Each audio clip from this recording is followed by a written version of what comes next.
4 basic things have to be taught. 4 basic things we have to, these are the challenges. 4 C's, he says 4 C's, C, ABC. One is, he says, creative thinking, critical thinking.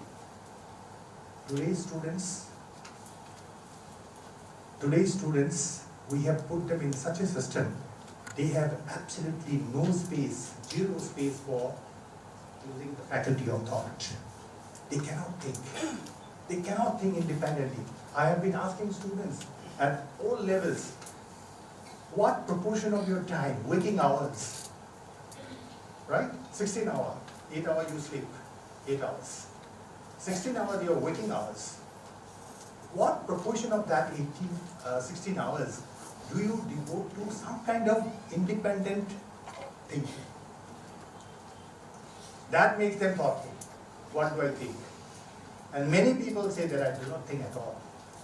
Except the mundane things like, I will go to a movie, I will go to a party with my friends, thinking that what kind of questions will come in the examination, or how will I fare in my examination, all these are mundane issues, does not require, it doesn't penetrate the faculty of thought. So our teaching learning, the major challenge is not conclude the syllabus, finish the curriculum, but also while doing that, make them think. Stimulate their thought process. This is missing. This is absolutely missing across board. Right? I will give you the example. Why? This calls for radical changes in the education system. The moment we admit a student to whatever level, primary to tertiary, we put them into a system where the syllabus is defined, what are to be taught, academic program, and which is what? Which is the outcome of a thought process of somebody else. What to be taught. Then, on what basis those things to be taught? By some textbooks. Who wrote the textbooks? Somebody else. Somebody else's thought process about physics, political science, economics, not my thought. There is no space for my thought. Right? Somebody else's thought. Right? And who delivers it? By the teacher. His thought process. He knows how to navigate. Where is the scope for the students to apply his mind, his thought process? He is as creative, she is as creative, thoughtful, like anybody else, because God has endowed us with that fundamental faculty which makes us different from all of the species.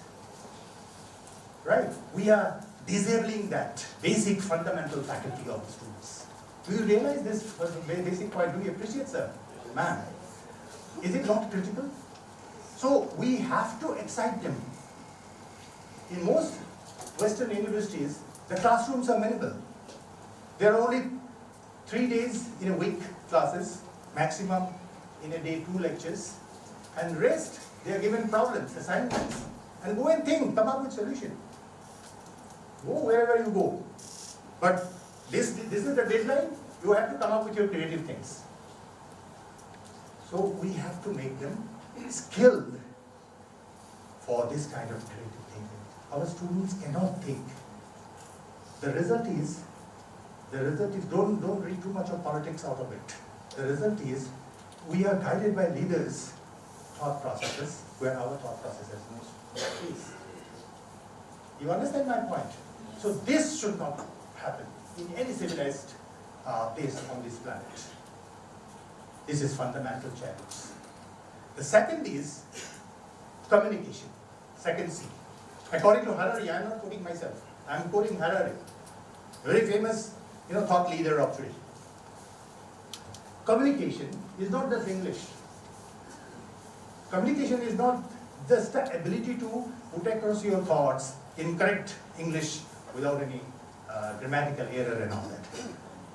Communication is more than that. Communication is also to develop some kind of rapport, leave some kind of impact, right, with your thought processes, with your ideas, right? And now communication has gone to the technology level, technology communication. If I say that I have come across a humble Vice Chancellor, he was just appointed and he did not have an email ID. He did not even have an email ID. Absolutely handicapped. Absolutely handicapped in today's world to operate in the realm of any realm. If you do not know that basic, technology-based communication system, how to handle, right? I learn every day from my younger son how to use this app. What is that? Otherwise, I am invalid. I become irrelevant. I become incapacitated. You understand my point? So the challenge is that one has to be open-minded about learning. This teaching-learning process is a lifelong process. I keep telling my, my colleagues that how come I'm managing 40 years in the business, and I say I do not know at what point in my life I have become a student of my students. I have become a student of my students. I have started learning from them. This is very important because I'm a biologist. For human being, biologically, there is a peak, there is a threshold for any activity. I cannot run. I cannot lift things. The way I used to lift things and used to run or walk at a pace 20 years back. You understand? Similarly, I cannot imagine, I cannot think creatively as much as I could 20 years back. Right? There is a biological threshold about our faculties. I cannot think. Okay? So, there is a peak. So now, who are you dealing with? You are dealing with students absolutely fresh in mind. They are at their creative peak. Their questions, their world visions, their world views are to be valued. Right? Do we have any space amongst us in our mindset, in our system, to value, to absorb, to accommodate those world views of the small children? Do not, please, for God's sake, underestimate the young kids. They have more creative abilities, innovative powers, imagination, right? As much as they have also the sense of dignity and self-respect. We undermine them. I hope you agree with me. You give a slap to a child, you will try, and after some time you think he has forgotten, she has forgotten. No. That kid has as much self-respect and dignity as you have. You have imposed your authority as a senior, which is a crime, which is an offense, which is a total disregard of human values.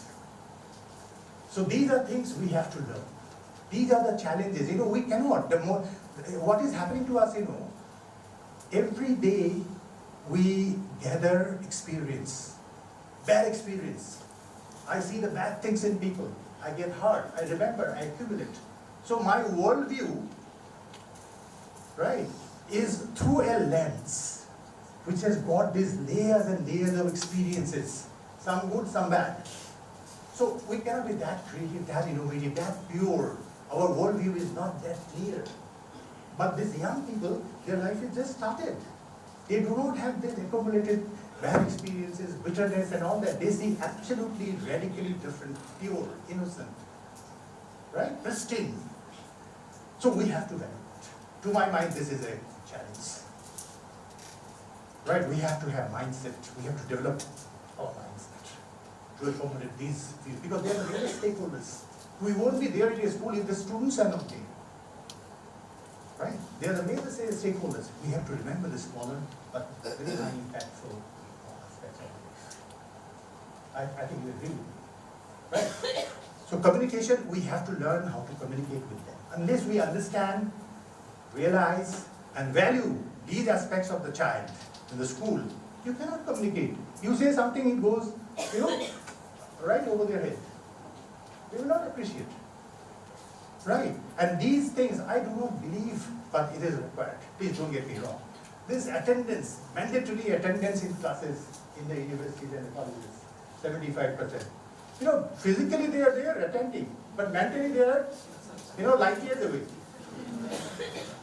A good teacher will be accepted for life after 2 lectures. And a bad teacher will be dismissed in 10 minutes for life. For life.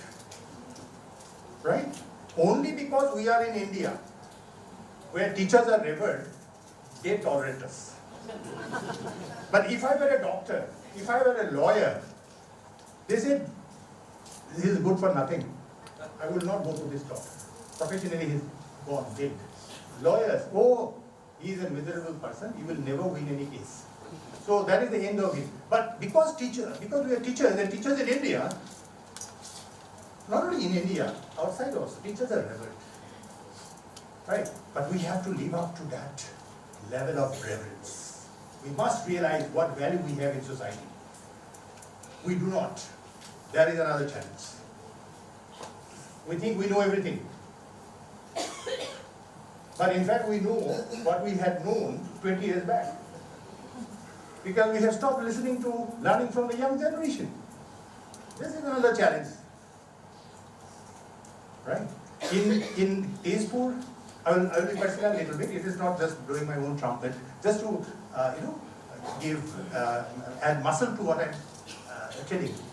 I was the friendliest of, I still am the friendliest of teachers. I go to every student. I talk to them. Right? I listen to their problems. Right? Then I process.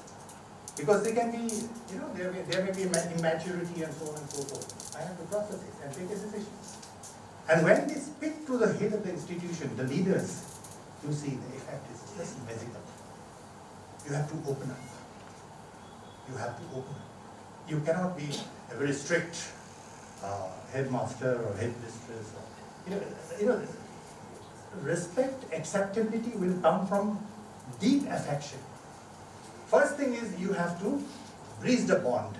And bonding can take place only through communication. You should be able to talk to them, understand them, what are the problems, what are the issues, coming in their way. There is no point in that. You can do that. Anybody can do that, but we do not do. That is our problem. So communication. Third one is, see, I just mentioned, we work in a world which is instantly connected. We are globally connected. You may be now sending text to somebody in Australia, somebody in Canada. Within seconds, split second, they will get it. Right? Now what is happening, as I said again, I will repeat, we cannot operate in silos. We cannot operate in silos. And the best example is today.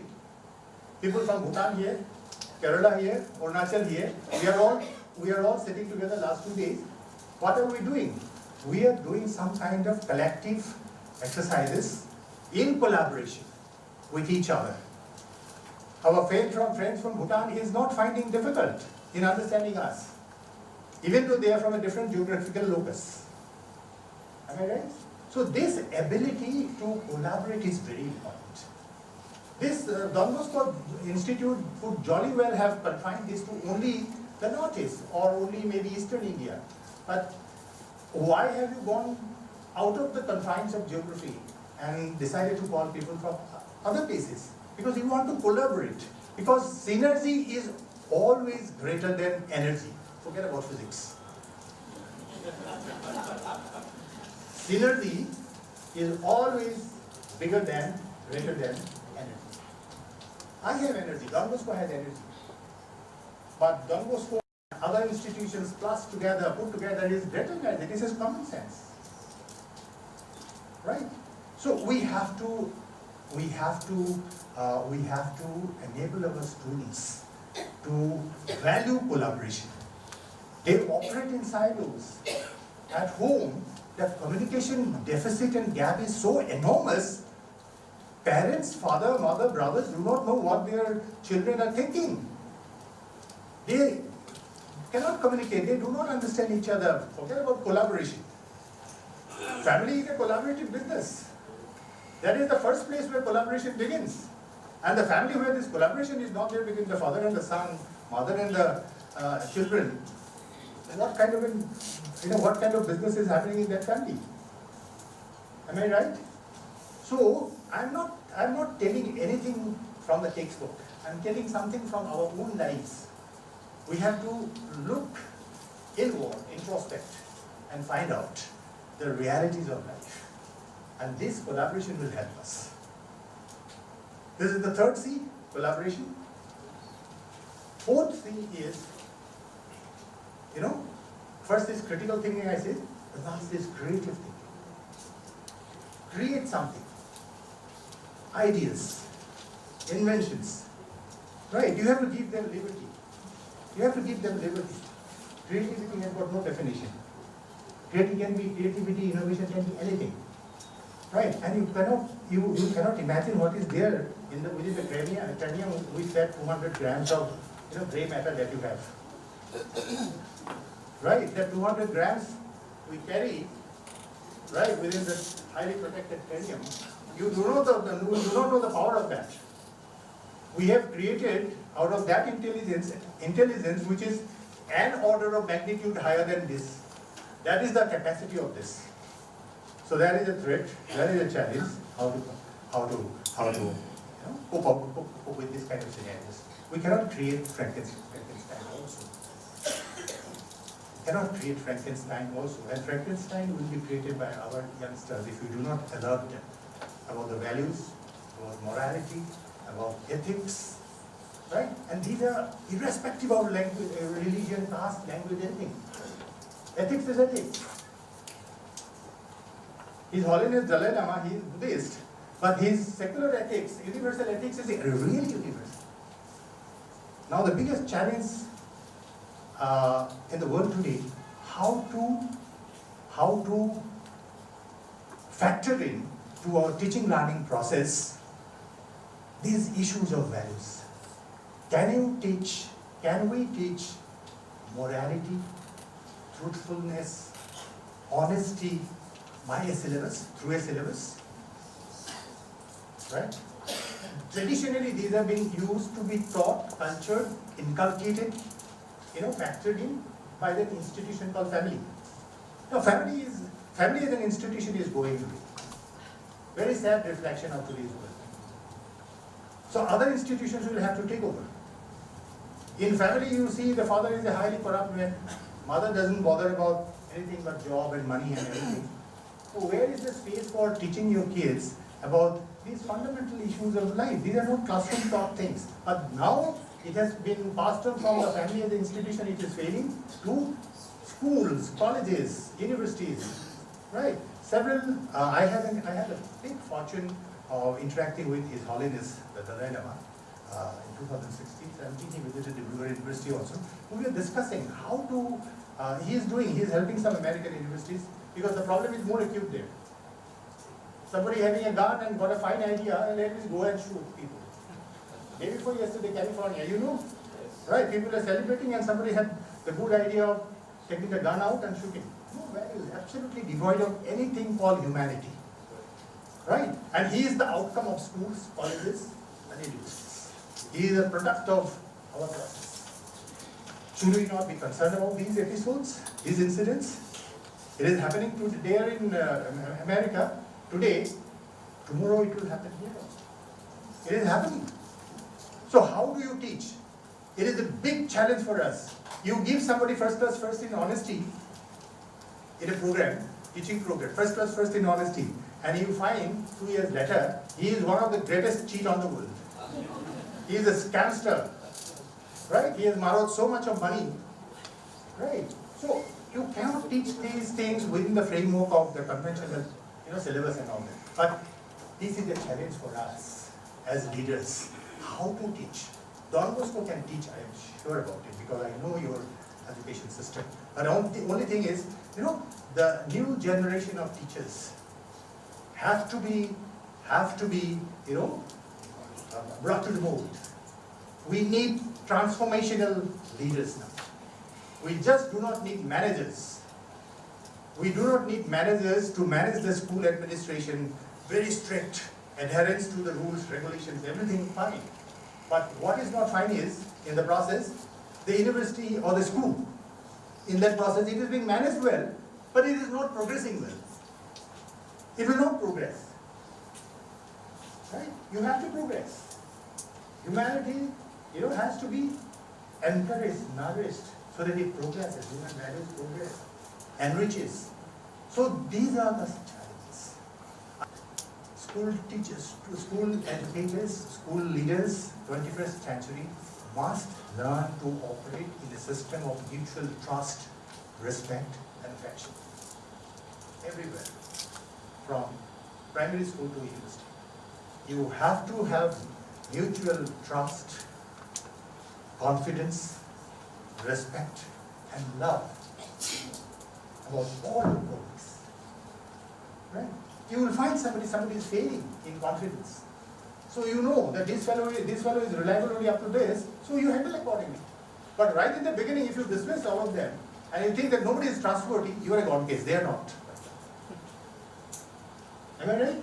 So everybody has potential. Please remember, I'm not a holy man. Even holy men have, some kind of deficits. I have to learn from others, look at others to supplement my deficiencies. That attitude has to be there. And these are real big challenges of mankind. So, being transparent, as I told you, being aware of the rules and regulations and ensuring adherence to those rules and regulations is not sufficient. You have to endear, you have to embrace everybody in the school, right from the chowkidar, right, up to your colleagues, students, parents. Everybody you have to embrace, endear, right, and then you will see what is happening. It can create magic. It can create magic. Now, you cannot create as many jobs for the students who are joining the school today at the end of their completion. Right? They have to be enabled to, start up something on their own. Entrepreneurship. It's such a beautiful thing. Right? Many people say this. I'm also repeating for the sake of reference. So, in university, in college, in schools, can we not enable them to creatively think and do that? Enable them.